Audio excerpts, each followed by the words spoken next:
with Scott Allen. Hello, I am your host, Scott Allen, and this is Phronesis, Practical Wisdom for Leaders. If the topic is leadership, I'm in. I've spent more than 20 years in the field teaching, learning, writing, and questioning. When I'm not working on Phronesis, I travel, delivering keynotes, working with individuals and teams, and helping people from organizations across industries become better leaders. Want to learn more? Visit me at scottjallen.net. Phronesis offers a smart, fast-paced discussion about all things leadership. We explore relevant topics and incorporate practical tips to help you make a difference in how you lead and live. Listen Notes lists Phronesis in the top 3% of podcasts worldwide. Phronesis is the official podcast of the International Leadership Association. ILA brings together those who teach, study, and develop leadership, advancing leadership knowledge and practice for a better world. Learn more at ila-net.org. Finally, if you enjoy Phronesis, please subscribe to stay current on our weekly episodes. If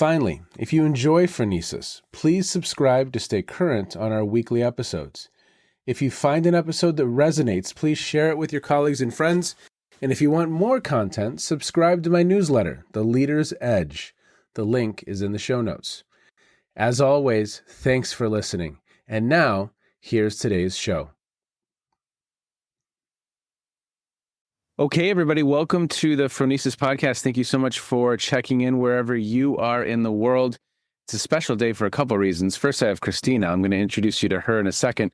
Second, I'm recording from outside. This is only the second time, Christina, I've recorded from the outside, so who knows what's going to happen. Someone might start mowing their lawn. We don't know. We're going to hear some birds. Love it. It's right. It's the best. Brilliant. Right? Yes. Yes. Why be in a basement when you can be outside? And it's a beautiful day here, maybe 75 degrees. So I am excited for our conversation today. And for listeners, I'm going to give you a quick introduction of Christina.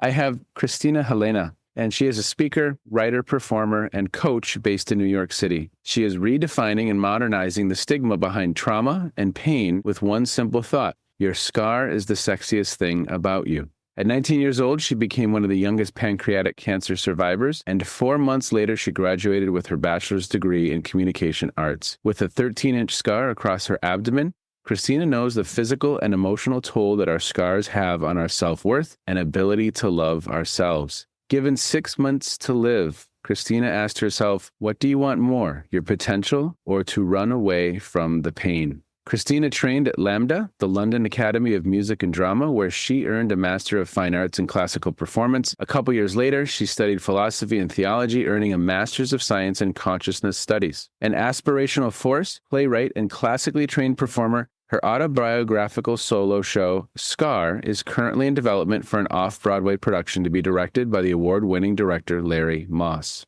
Scar is about the cycle of violence and the choice each individual has to become the reflection of their trauma or the choice to discover the self. A captivating take on the soul, trauma, and mental health. 40 characters, one woman, one stage. Most recently, Christina's talk, My Scar is Sexy, was featured on Goldcast, receiving over 10 million views, and her TEDx talk, Dear Unresolved Soul, It's Not Death You Fear, It's Life, can be accessed in the show notes. As a highly sought-after keynote speaker on overcoming adversity, mental health, identity, resilience, and personal development, she is helping others reprogram their thoughts and identity that have been shaped by trauma. My Scar is Sexy is about ownership of our experiences, trauma, and stories without shame. Her talks are filled with raw authenticity, truth, and passion. Now, oftentimes I'll say to guests, what isn't in your bio that people should know? But I already know this, or at least one piece of it, is that you are a woman of the world. My gosh, I love having conversations with you about travel. So maybe we start there for just a quick moment. What are a couple spots that just bring your soul alive in the world? I know you've got a couple examples, and then you have some travels coming up. So I'd love to hear about that. And then we'll jump in. I think like the whole podcast episode is going to be on travel. That's such a challenging and such a good question. Scott, Morocco. I mean, I have to start with Morocco. My soul just blossomed. I was in Marrakesh. Really? My taxi cab driver took me from the airport and, I thought I spoke French. not well enough, or at least not well enough with a Moroccan dialect to be able to communicate in French. I certainly don't speak Arabic. And my taxi driver did not speak Greek or English. So it was a bit of a challenge. But I did the universal tourist thing, which is, this is my hotel, and like point to it. Like thinking to myself, of course he knows where my hotel is. Just take me there. He's a lovely man. Well, the lovely man took me all the way to the main town square in Marrakesh, but did not take me to my hotel. And he's like, kind of like kicking me out of the taxi cab. Oh boy, I just realized this probably doesn't sound like a really good thing to the listeners. They're like, wait, she's saying Marrakesh? It got better. The first story is like, get out of my car. But yeah, that's really what happened. So like the taxi cab driver drops me off in this town square and he's like, yeah, it's like right up there. Meanwhile, I know it's not. He just doesn't know where my hotel is and he's just dropping me off. But I didn't flinch. I didn't get nervous. I could have, but I didn't. Nice. And I just stood there in the middle of this Medina and I was like, okay, Christina, time to tap into that like spiritual power here. Like, where is your hotel? How are you going to get there by yourself? And sure enough, Scott, do you know what I did? I literally just like walked around and I'm in the Medina. And every time you're in a Medina, it's like you come to this crossroads and there's like a million crossroads. And it was like left or right. And I just kind of followed my intuition. I know this sounds absolutely ridiculous. I followed my intuition. I walked around for a very long time and I ran into my hotel. Wow. I felt like I knew Marrakesh. It didn't feel foreign to me. It just felt like, oh yeah, I've been here before. Never been there before. But like I felt like I had been there before. And it was one of the most, I don't know, like I can't even think of a brilliant word to like describe how I felt in Marrakesh. It was soul blossoming. Every corner of it was just new and exciting and full of culture. And I loved it. And I imagine the food. Absolutely loved it. Oh, the food was fantastic. So good. And I love that they have like rooftop bars and everyone just hangs out on the rooftops and drinks hot mint tea. And then if you haven't been to an Arabic country, the best part for me, it didn't happen in Marrakesh because it wasn't the first city I went to in Morocco. The first city I went to was Chefchaouen. Yeah, say that 10 times in a row. It's like a tongue twister. But it's like this little town village and everything's painted blue. And it was like 5 a.m. I'm probably maybe wrong on the time, but around there. And all of a sudden you hear the minarets, just like the chanting from the mosque at 5 a.m. And when you hear that for the first time, when you're in an Arabic country, it is the most enchanting experience. There's something about it that's almost like this lullaby, right? And it's like this beautiful chant. I mean, I'm used to Christian chants, but you hear something different and then you hear it blaring through the speakers in this city. Simultaneously, all these mosques at the same time. Quite an experience. Plus, it wakes you up at 5 a.m. So, okay, yeah, travel is fantastic. So Morocco. Go to Morocco. That's one. Okay. If you haven't been to Botswana, it's a must. I feel like everyone should go to the Delta Okavango and go to Botswana once in their life. Oh. Stunning, to like experience the landscape, the relationship the people in the bush have with the animals. That's magical. The relationship these wild animals have with the people that live there is quite something. And I just thought it was very, very, very beautiful. I mean, I was going to promote Botswana over other countries, and I shouldn't do that because everyone should go to every safari that you can possibly go to and experience it. And I've been on multiple safaris at this point in my life, like 5. Yeah. But I think I loved the experience in Botswana the most in relation to the animals, for sure. And then I'll give you a third one. Yeah, please. Do I do like a selfish plug in here for my own country? Of course, because you helped set...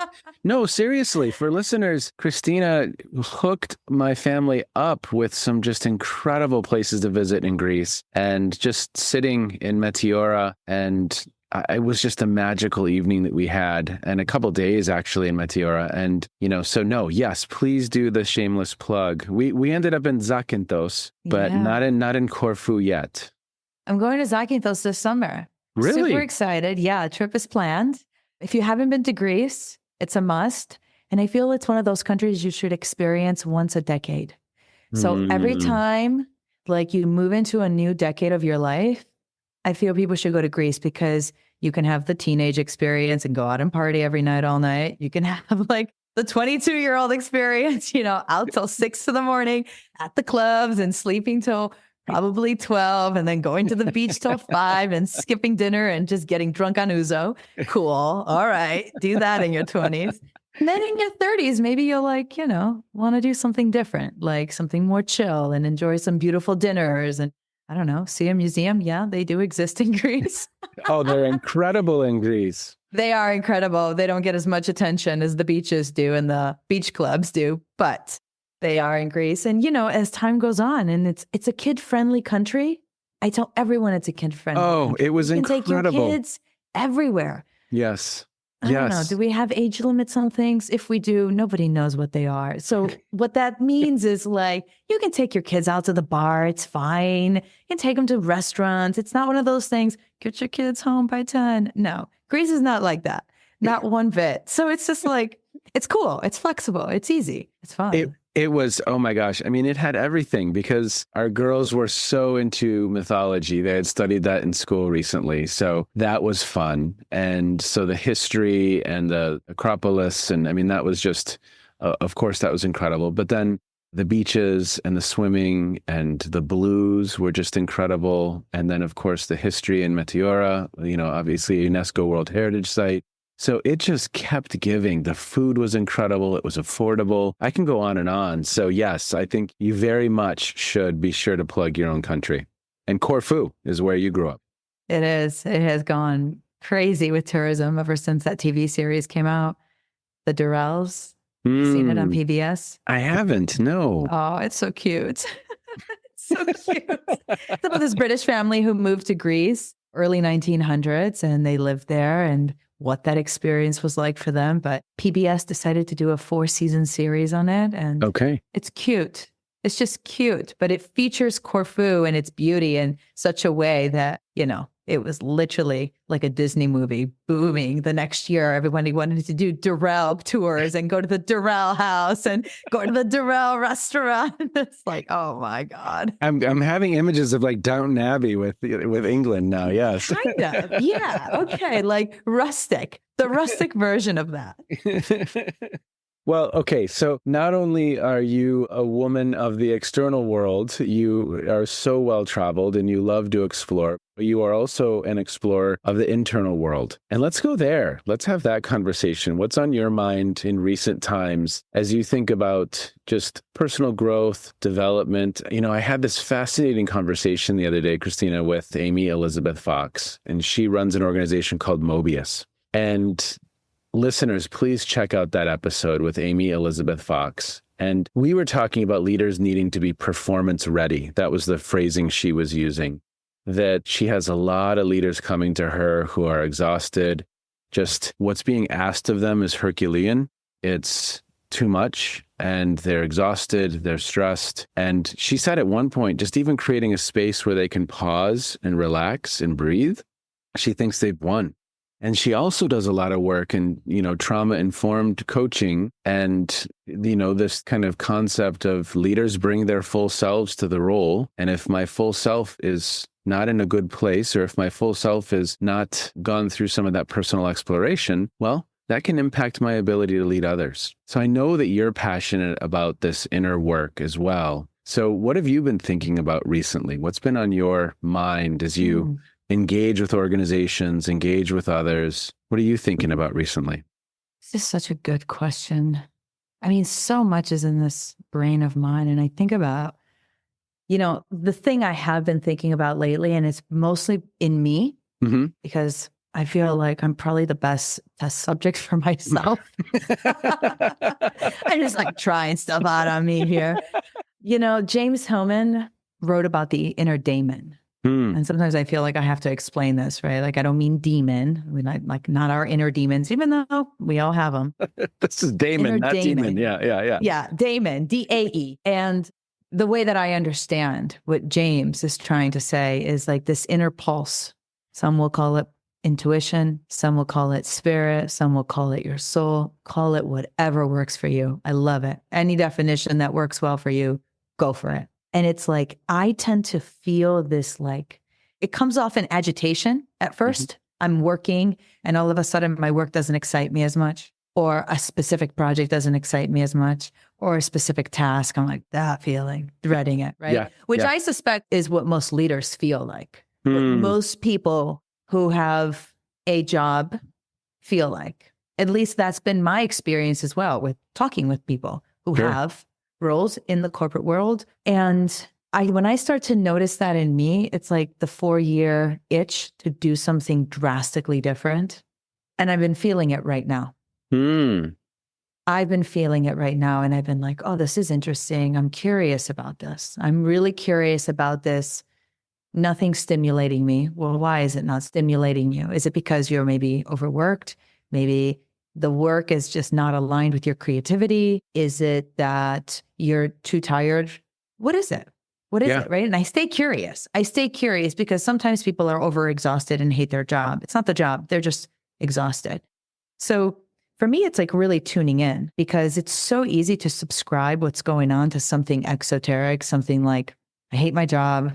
I can't stand the company I work at. Everything sucks there. Leadership sucks. And those are quintessential things, the complaints. And that's like the communal complaint. People will get together and bicker, and then they feel like they don't have enough time to work. Well, you spent, 5 hours just bickering. And so it's like an interesting dynamic. And I just try to go inside. Yeah.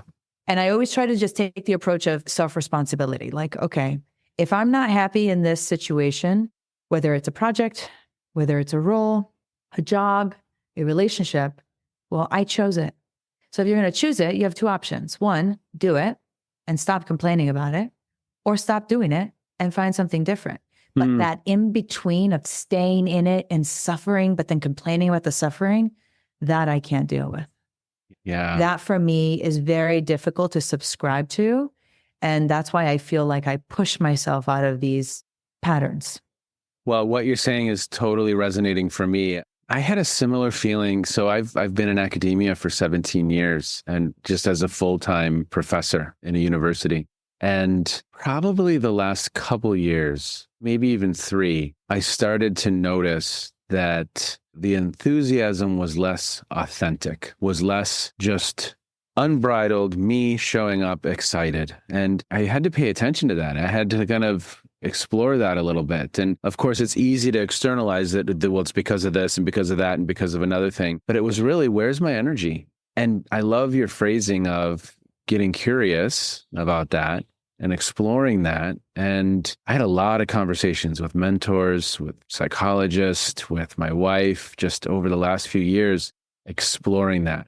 And it came down to, it was really, how do I want to spend my time and where's my energy? And so I just love your phrasing there. And of course, there's fear in that. That's a little bit scary, because that involves, for many listeners, a whole host of shifts, adjustments, transitions, unravelings that may feel a little bit realistic. But I spent 2-3 years kind of trying to prop up and prep for that potential transition, because that initial feeling, I got curious about it.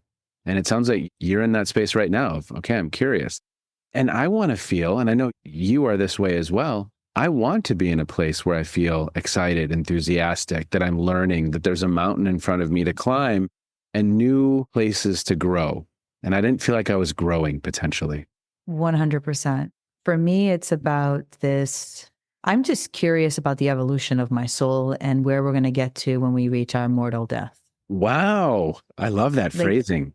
My relationship to death is a little bit different, I suspect, because I don't have data on this. When I was faced with my mortality as a teenager, it taught me something about mortality. It forced me to see that my fear was not in death. And I think as humans, we have this fear of death. Is it a conscious fear? I'm going to say no, because no one's walking around saying I'm afraid of death, because we all know it's inevitable. So you're going to lose your mind if you're walking around saying I'm afraid of death, because it's inevitable. It's going to happen. Sorry to break the news. Death is inevitable. Where we start to subscribe and, kind of mess with our brains is that we tell ourselves, oh, death's not coming till 90. Oh no, I'm going to make it to 80, 82. I'm 21. I have plenty of time. Well, I was 18 years old and I was diagnosed with pancreatic cancer. And then I was given 6 months to live. So I'm literally having like a crisis of faith, a crisis of reality, a crisis of everything. I was like, this doesn't make sense. I'm going to use a bad analogy here, but I'm full of them. That's why I'm going to take it back to my Greekness. You know, it's like olive oil and vinegar. You can't put like a 19-year-old with death. It just doesn't make any sense. Well, you know, you can't blend olive oil with vinegar, which by the way, I love, and a good Greek salad. So it's like this, I had to start to see the world, my world, through these like things that don't make sense, but really they do make sense. And it was the greatest gift I ever got. Because I didn't look at the world and my life as this list of things I need to get done. Instead of, I look at it from, you're curious about these things, how far can you go? Oh, wow. Because does it really even matter? What really matters? Does it matter that I got 1 million degrees before my death? I don't know. Does it matter that I achieved all these, I don't know, work awards or personal things? I don't know. What really matters? And this journey really forced me to see what matters, how people matter, relationships matter, love matters, your inner peace matters. And I find that a lot of people will sacrifice their daemon, that inner pulse that's telling them what they want, that's telling them maybe perhaps what direction to go in. They sacrifice it. Yep. They sacrifice themselves. They sacrifice their inner peace. And the most valuable currency for me is inner peace. Yeah. I think it was probably during the pandemic at some point, we were having dinner with our kids and we were all around the table. And I said something to the effect of, and I've said it one other time on the podcast, I think, but it just came to my head. I was like, well, look, you know, life is about people, place, and purpose, or you could also say passion. Are you surrounding yourself with people that help you be the best version of yourself, that help you thrive? And sometimes that may not be who you're born into, but is your life surrounded by those individuals? Are you in a place that gives you life, that is exciting, that is, if you feel alive when you are in that place, whatever that is? And then have you found that purpose or that passion? And is that part of you being fed? And, you know, at times I think, at least for me, a couple of those were starting to be missing in that transition that I spoke of. But how you're framing it is absolutely beautiful. I mean, it's so wonderful. And I forget exactly how you just said it, but it was almost like it's not about a to-do list. It's about, what do I want to experience? What do I want to explore? What do I want to learn? And who do I want to do that with? And that's a meaningful life. Does that make sense? Does that capture it somehow? That's the meaning. Not that I did this TED Talk or that, I mean, maybe that's a part of it, potentially. Well, there's that quote, Carol Dweck, becoming is better than being. It's engaging in that process of becoming, right? Yeah. And I think we all feel when we're not becoming, we're just being. Yeah. And being is being in stagnation. Yes. It's not reaching potential. It's Yes. not activating and being curious about what else. Yes. And I think people get stuck. And I think people make decisions where they don't feel that they either in reality or feel that they have choice. You know, this is friends of mine who may make decisions about money where they need the job. They need it. And so they're stuck. For 15 more years, they're stuck. And I think that kills the soul. I think that's, oof. Yeah. Well, you got to take a look at why you need it. Okay, go say more about that. Well, I mean, you know, needs is a really strong word. It is. I'll tell you what I think we need. Yeah. Okay, cool. A house with a roof over our head, some food and water. Do I need like 5 purses? No. Yeah. Do I need like a bunch of shoes? No. Do I need elaborate trips? No. Right? So we all get to decide what we need, and that's fair. Great.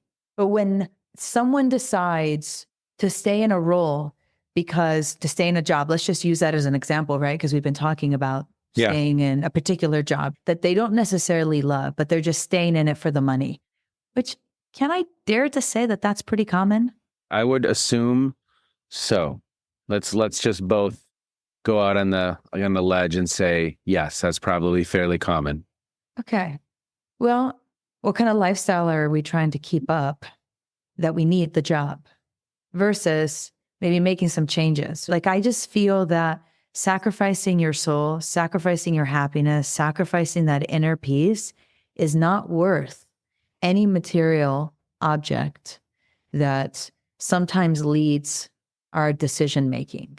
Yep. And I think it's really hard because, and I have a lot of compassion for this because it took a long time for me to understand, because I was guilty of this, these personas we wear, these masks we wear to the within the world, so we can coexist and not like crumble. Because if we wore our trauma, if we wore our sadness, if we wore our stress and our anxiety on our sleeve and everyone got to see it, we would feel so overly exposed and vulnerable, we wouldn't even be able to get out of bed. Mm. So we wear these personas of a particular, I'm this person and I'm that person and I'm this, and we move through the world. And the longer we wear these personas, and again, I'm just going to keep reiterating this. I say this because I saw this in myself. Yeah. The more and more cemented these personas became, it was almost like the personas became my identity. Yes. And at some point, I didn't know what was what. Nice. Well said.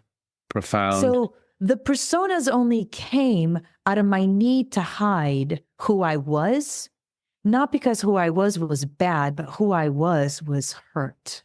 Mm. Who I was traumatized. And I didn't have the confidence yet, or I didn't have the strength to let the world see me for who I was, which was vulnerable. Yeah.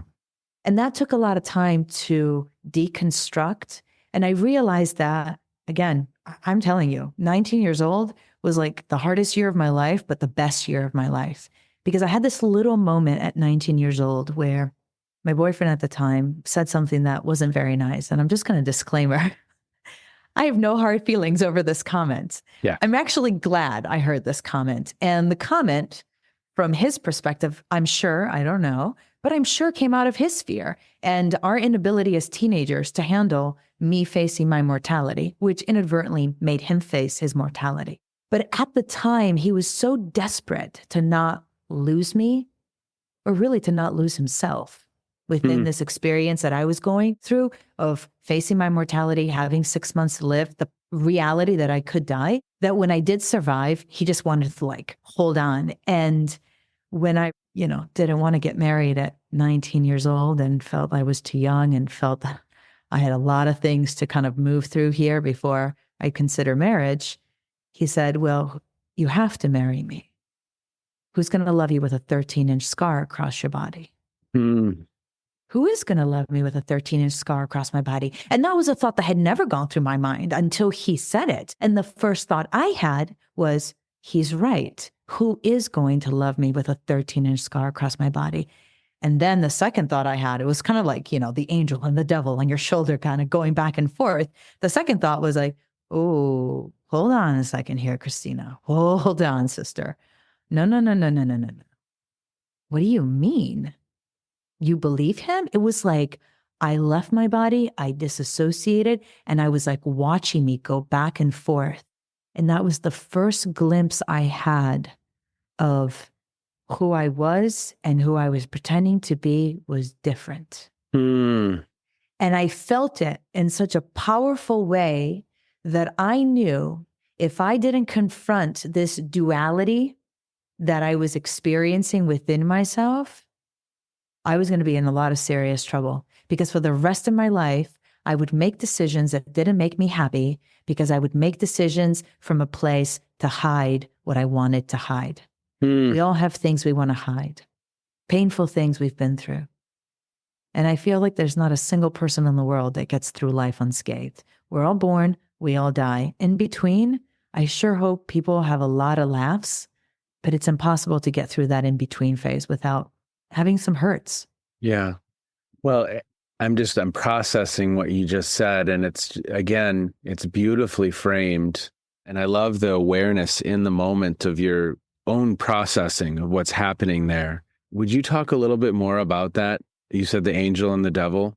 I mean, It's fascinating, that moment and the clarity of that moment, because I think all of us experience those moments where something is said to us that we internalize, that we then believe, that we then subconsciously act upon, which then creates these narratives and internal dialogues and pathways, like literal pathways that alter the course of our life potentially. Yeah. Or it can be a source of strength. I mean, there were two paths in that moment. I mean, obviously there were infinite number of paths in that moment, but I'm oversimplifying from two to infinity. Perfect. I mean, that sounds about right. I mean, if you were looking at this from a quantum physics perspective, that statement is 100% correct. From two to infinity. I mean, everything's a possibility until it becomes actuality. There you go, Scott. It's great. I mean, did you process that with anyone else? Did you talk with folks about that statement, or did you just kind of internally begin to observe that and observe your own dialogue? Because of that whole, metacognition of thinking about our own thinking and the impact of our thinking, it's incredible. It's such a fun topic. I did not talk about it with anyone.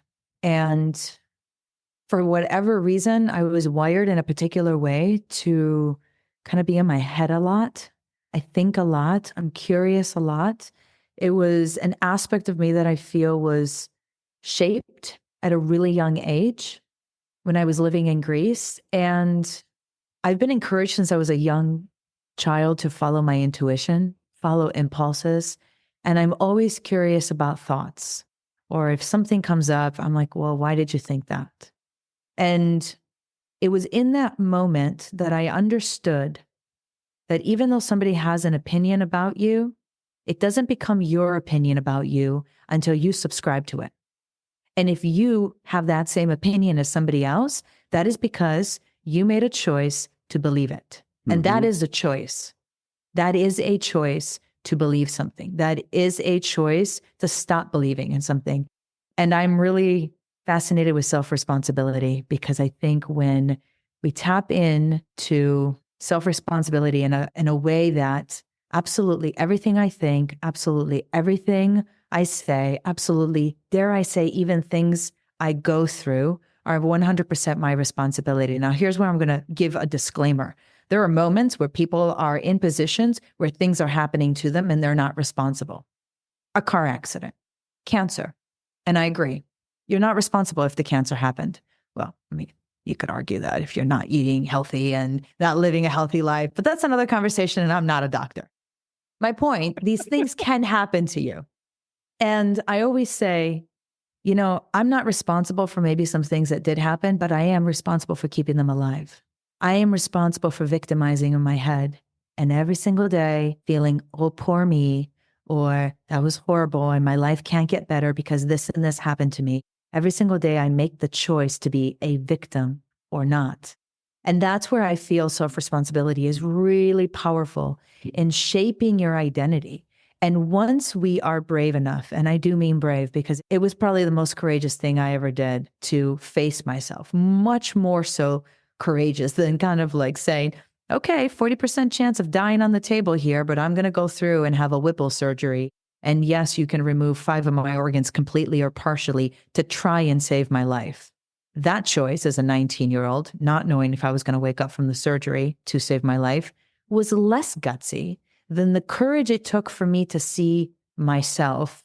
Because to see yourself, you have to see your darkness. You have to see your self-responsibility for the victimization. And you're going to have to forgive yourself for all the years that you didn't choose yourself. And that's gut-wrenching. That's gut-wrenching to say, oh my God, I've been so mean to myself for all these years. But the beauty of it is you have a choice every day to shift it and to live this really beautiful life till what I call your mortal death.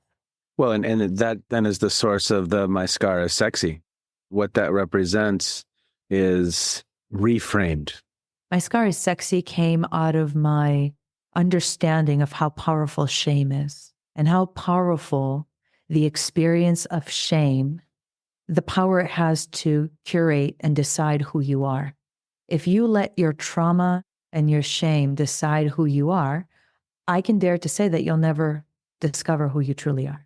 You'll be these perpetual personas that are surviving in the world.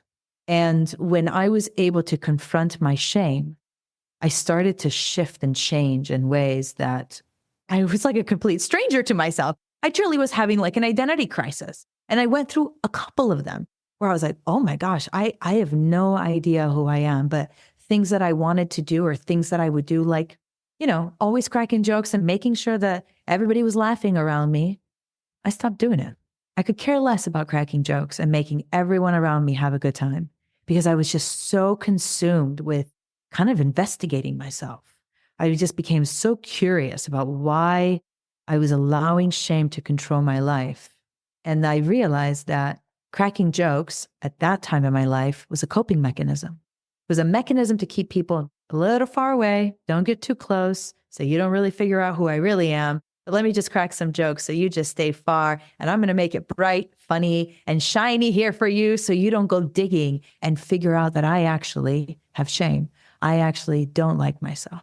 And that was my coping mechanism as a teenager into my 20s and, early in my 20s. I confronted my shame after that experience I had with my scar. And my scar is sexy became this like, I'm going to play with words here. Because I think the word sexy is such a provocative word. And we have so much marketing and advertising telling you how to be sexy and what is sexy and the desire to appear sexy, which for me means that, other people find you sexy and that fuels something within an individual. And I was like, well, wait a minute here. Why does being sexy have to be such an exoteric thing? The world tells us it has to be this exoteric thing, but what if your soul made you sexy? Yes. What if who you were, meeting people and saying, oh my God, I love who this person is. I love this person's core value system. I love what this person represents. I love how this person takes full responsibility for their life. What if that was sexy? Like, can we make that sexy? And this thing that is so hidden, trauma and shame, I just want to help support people bring that up to the surface. Because I do believe that once you do bring that up to the surface, you can start to work through that pain. You can start to identify with it differently. You will meet a different version of yourself. And when you start to meet a different version of yourself, I can't help but feel that you're going to think that version of you is sexy, which is probably going to tap in a little bit more to the inside, your soul, than anything else. I love that phrasing, meeting a different version of yourself and tapping in. And I kind of see like those other fictitious identities or fictitious, I forget the phrase that you used, but the facades move away and you're you. Yeah. And to be fair though, these facades, because I just want to be super clear here, the facades are important. Sure. Because the level of trauma that some people carry is so much that if confronted too much, too quickly, really people could have a breakdown from it, like a nervous breakdown. So it's so important to always be on the journey towards it, towards healing.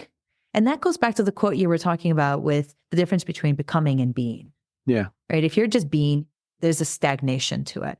But if you're becoming and constantly moving and investigating yourself to understand why there's shame and to release the shame, yes, you're in this perpetual experience of meeting new versions of yourself all the time.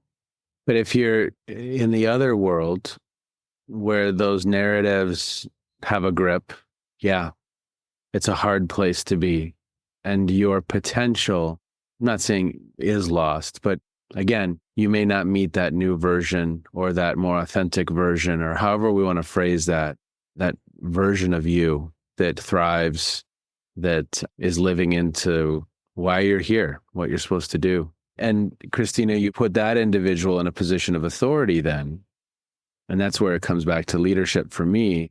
This Amy Fox, when she said, are you performance ready? I think of like a world-class athlete, or you're an actress, you think about a production. Are you ready? And I think there's a lot of leaders out there who are not performance ready, who have experienced some of these challenges. They've been stuffed away. They live somewhere, but show up in ways that maybe then don't serve them well when they're in that position of authority. And that's why for me, it's so critical that leaders focus on that work and they are supported and they prioritize their health and their wellness and their exploration, because, it's difficult. It's not easy. I'm hearing you speak about this self-exploration and I think about the embodiment of a leader and, the word authority, which the word authority is difficult for me. And maybe that's because I was a rambunctious little teenager that didn't like authority. Well, you put him in a position of authority, right? But even, yeah. I mean, like. Well, interesting enough, a lot of the leadership oftentimes is, you think of leadership or what does leadership look like? And it's a lot of people kind of pushing on their authority. Yeah. But when you have that level of self-introspection, curiosity on yourself, what it does for me, which I think is important for me, is it constantly connects me back to my humanity, which is difficult. I think as mortals, we don't like that we're human. Something uncomfortable about it. We don't talk about it. We're not conscious of this. We're not going around saying, oh, I don't like being human, because we have no other options other than to be human, okay? But there's something uncomfortable about it. And I read a great book, Pema Chodron. She's this Buddhist monk, and she talks about living in this groundless existence. And really, she changed my life because I understood as a human being, I'm uncomfortable with the reality that I don't have control. But I sure try to have control every day. I got my Google Calendar here. I have my meetings set up, right? Control, control, control. And you start to think about leadership. The more control we have, it takes away this natural human vulnerability that we don't have control. And that's also what I learned from facing my death. Yep. I don't have control. Death can come knocking on my door any minute, any minute. And what is this relationship with life? What is this relationship with death? For me, it's with those two things, but it certainly doesn't have to be that with anyone else, but there might be a representation of something else for each individual. And ironically, it just goes back to this, like, just mind your own damn business. Like, listen, you know what I mean? Like, people get so caught up in other people's drama. Every human being's got enough drama in their own life to just deal with their own. Like, just worry about you. Yeah. There's a vast amount of stuff that I can just sit and deal with myself about myself. I don't need to get involved in other people's drama. And when we just take that focus on us, we tap into our own humanity. Because in order to see the people you lead, they're humans. In order for you to acknowledge that they're humans, and some days they have certain needs and some days they need more compassion, you have to be able to see your own humanity. And if you don't see your own humanity, how can you possibly see theirs? Yes. If you don't treat yourself with this level of vulnerability and respect, how could you possibly treat other people that way?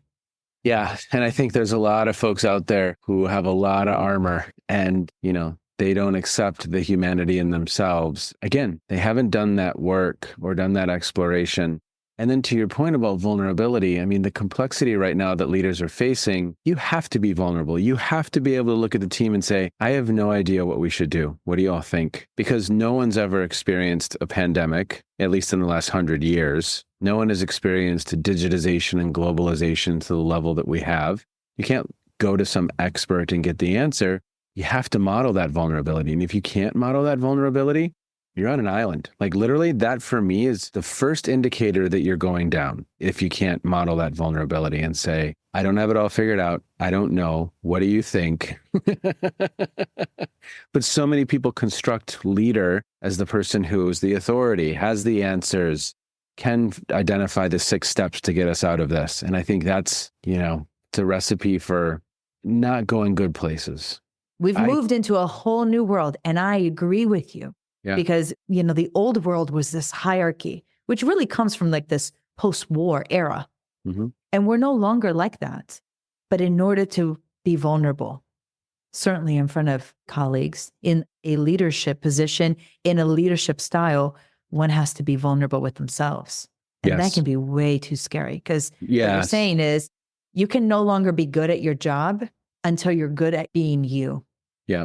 Yes. And that's never been the case in the past. People could just stuff who they are at home, or just show up at work, do their job, and leave. Yeah. And I don't know that it's an absolute for me, but you have to be able to shift into that gear. Of course, there's going to be times where you want to display confidence, or you want to suggest that you have a strong sense of the path forward. And there are times where you need to be vulnerable. You need to be human. I think of a woman in my community. She's the CEO of Progressive Insurance, Trisha Griffith. And She did such a beautiful job of leading her organization through the pandemic. And I had her speak in a class that I was teaching, and she modeled that vulnerability beautifully. And in that time and in that era, people were feeling concerned. People had questions. People didn't know. And for her to say, I don't know also, but we're going to get through this, I think you have to be able to switch into that gear. But for me, the non-negotiable is, are you continually doing that work and looking within and ensuring that you're performance ready, whatever that means for you, so that when it's time to shift into that gear, you can. Otherwise, there's too much crust. There's too much, there's an impenetrable wall that ultimately will be the individual's demise. Christina, we're close on time here. Anything else that you want to mention or highlight before we begin to wind down our time? I wish you curiosity to everyone listening. I wish you curiosity. And when something painful comes up and you hear that little voice that's judging you, kind of being mean to you, if you can, instead of subscribing to the negative self-talk, maybe just ask yourself, why did you just have that thought? That was the way I got myself out of the dark hole.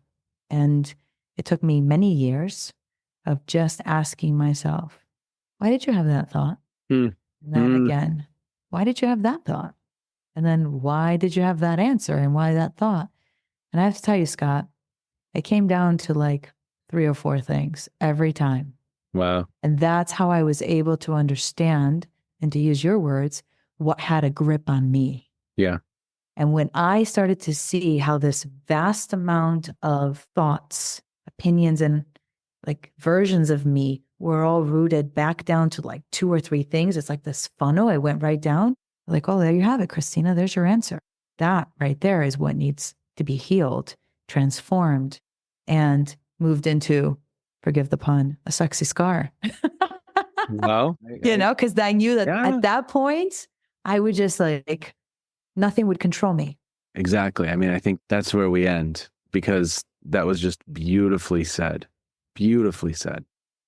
Well, I loved this exploration. We didn't really have a set plan for where this conversation was going to go, and I'm so thankful for this conversation. I always close out by asking guests what they've been listening to, streaming, what's caught your attention in recent times. It might be something you've been reading. It could have something to do with what we've just discussed. It could have nothing to do with what we've just discussed. But what's caught your attention in recent times? Maybe it's an upcoming trip that you're exploring. Who knows? What have you been focused on? I always have trips that I'm exploring. I mean, like, there's usually like 4 on the docket, and we'll see which ones make the cut. I'm like the perpetual going on like delta.com, booking like 9 trips, knowing that like more than half of them are going to get canceled. But that's the way you make at least half of them happen. But instead of talking about travel, because we'll be here another hour, I've been listening to all the recordings of Alan Watts's lectures. I don't know Alan Watts. Who is Alan Watts? British philosopher. He wrote the book, The Wisdom of Insecurity. I won't say too much more. I'll send you a link. And I literally go on Spotify and I can sit there for 4 hours listening to him just speak. And hundreds of hours of lectures are online on YouTube and Spotify. And I just listen to him because I reflect. And I listen to them over and over because each time I'll probably hear something different. I love his voice, and I love how he pushes and questions. So if you don't know Alan Watts, check him out. I will. It might be your cup of tea. I love it. We'll do it again, Christina. I really, really appreciate your time today. Thank you, Thank you Scott. for a Thanks wonderful conversation. Oh my gosh. Thank you so much. I appreciate it. And I look forward to our paths crossing again soon. I did an interview with former MLB pitcher Josh Lindblom, and he just, in that episode, kept dropping all these nuggets of wisdom. Just the knowledge was just incredible. And I felt the same way in this conversation with Christina. There's just so much wisdom there.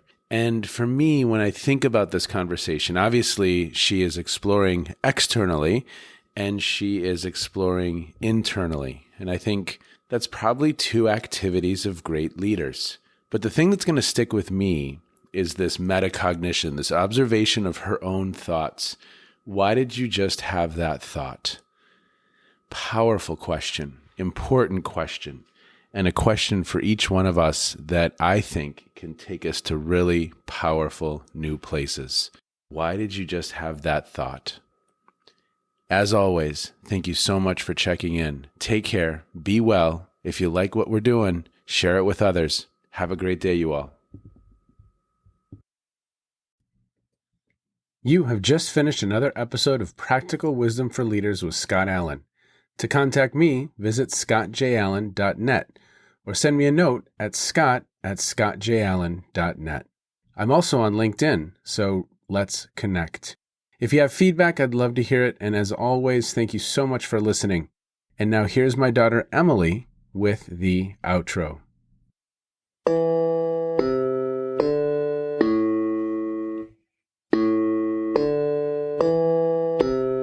You've been listening to Phronesis, Practical Wisdom with Scott Allen.